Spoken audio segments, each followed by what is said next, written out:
The voices of praise from the students surrounded me, and I was startled and stayed where I was. The demi-human boy, the human girl, and the red-haired Amazon looked at me in awe. Zuer's colleague next to him showed a bright smile and clapped harder than anyone else. This is the school district. Frank opinions and well-expressed opinions are welcome, without any distinction or discrimination. Embarrassment and excitement out of nowhere filled my heart. I'll get good reviews not because I said it's great. It was Professor Leon who carefully interpreted it so that the students could understand it, and also analyzed the hidden meaning in the words in detail to ensure that everyone could fully understand it. You're much prettier than someone like me. Furthermore, he probably created this opportunity deliberately to allow me, a new student, to integrate into the school district. Even though it hasn't been long since I met him, he really cares for me. Someone like Mr. Leon must be a so-called amazing adult.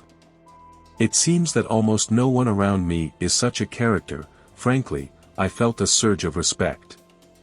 Rapi. By the way, what answers did you find on your own? Professor Leon asked after the applause stopped.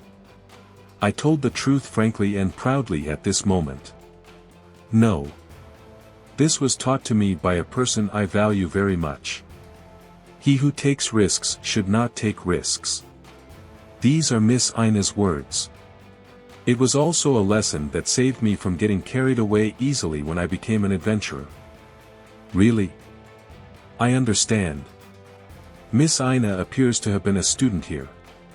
Perhaps this teaching rooted in the heart is also an extension of learning in the school district. As I was thinking about this, Professor Leon placed a hand on his chin and gently nodded several times. I would like to expand on this and have a discussion, but there are still classes to take. Professor Leon began. He took out the pocket watch from the teacher's black uniform and looked at it again. To be precise, he looked my way. Nina. Can you please show Rapi around the campus? Okay. I don't have any other classes today except a brief introduction, so it's no problem. Come back to this classroom when the time comes. I understand. After cleaning the blackboard, Professor Leon said, then class is over, and left the room immediately.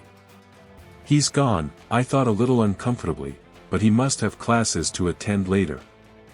Furthermore, I roughly understood what Professor Leon meant. This is probably what it means to have deep communication and have school friends. Freshman, what did you do before you came here? Help the family with farm work. Although I live in Metropolis, but a farmer.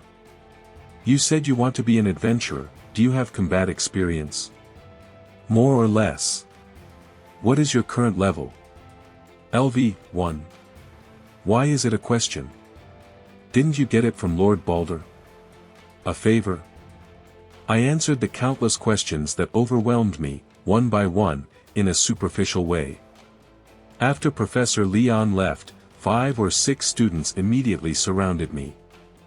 They were interested in me and I was very happy to talk to them, but now it was difficult and I didn't even think about it. I was thinking I should hide it anyway.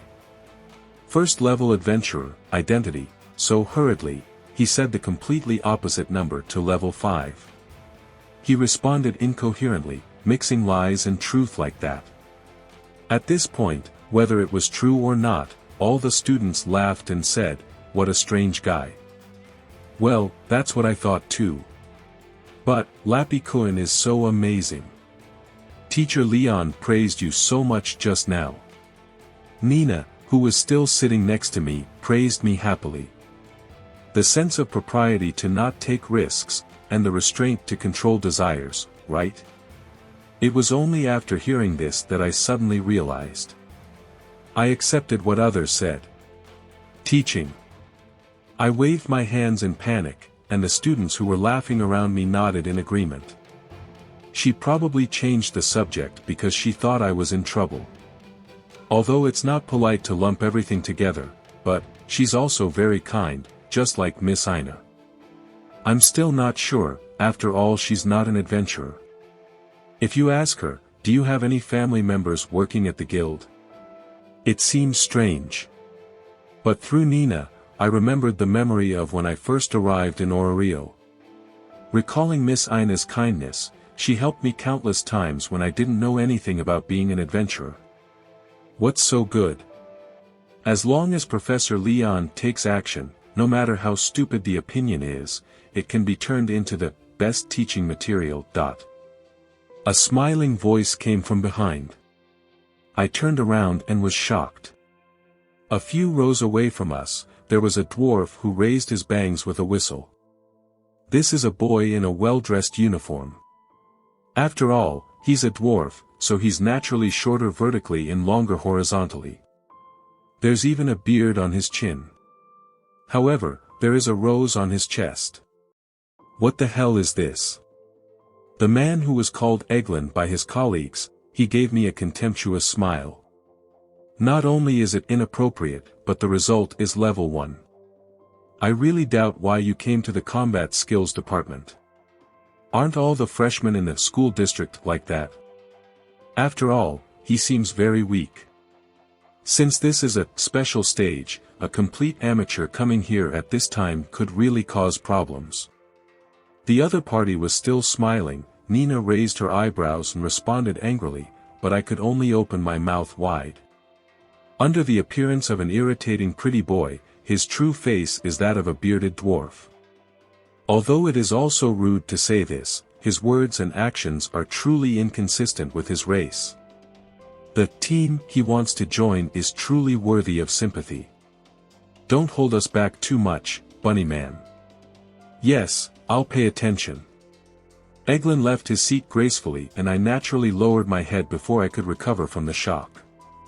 He brushed his bangs again and left the classroom alone. No, don't take it too seriously, Lapi-kun. Eglin treats everyone he meets for the first time like this. And even Nina-san on the side quickly encouraged me, and I was the first to realize it. It's not that I'm hurt, but I feel like an adventurer who encounters the unknown and feels confused. This is the school district. A melting pot where many races of people that I have never met have mixed.